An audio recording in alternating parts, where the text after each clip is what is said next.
செவ்வாய்க்கிழமை இதை செய்யுங்கள். திங்கள், புதன், வெள்ளி போன்ற நாட்களை நல்ல காரியங்கள் செய்வதற்கு உகந்த நாட்களாக பலரும் கருதுகின்றனர். ஆனால் செவ்வாய்க்கிழமையை எந்த ஒரு நல்ல காரியம் செய்வதற்கும் ஏற்ற தினமாக எவரும் பார்ப்பதில்லை. உண்மையில் செவ்வாய்க்கிழமைக்கு எந்த ஒரு மகிமையும் இல்லையா? இது குறித்து நமது ஆன்மீகம் கூறுவது என்ன?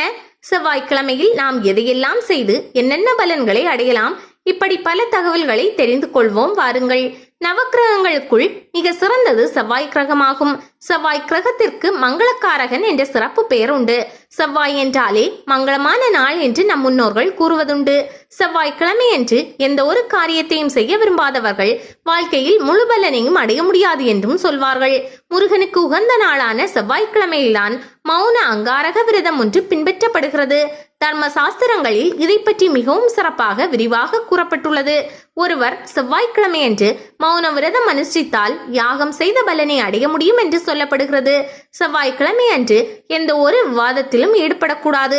அவ்வாறு ஈடுபடுகிறவர்கள் என்றால் அது அவர்களுக்கு பெரிய பிரச்சனையாகவே மாறிவிடும். செவ்வாய் தோஷம் உள்ளவர்கள், கடன் பிரச்சனை உள்ளவர்கள் போன்றோர் செவ்வாய் என்று விரதம் மேற்கொண்டு முருகனை பூஜை செய்தால் தோஷம் நீங்கும். அவர்களின் கடன் சுமையும் விரைவாகவே தீர்ந்துவிடும். அதே போல் மங்களகரமான பொருட்கள் வாங்குவதற்கும் மங்களகரமான சுப நிகழ்ச்சிகள் செய்வதற்கும் செவ்வாய்க்கிழமை ஏற்ற தினமாகும். இந்த தினத்தில் எந்த ஒரு சுபகாரியங்கள் மேற்கொண்டாலும் அது மிகவும் மங்களகரமானதாக இருக்கும்.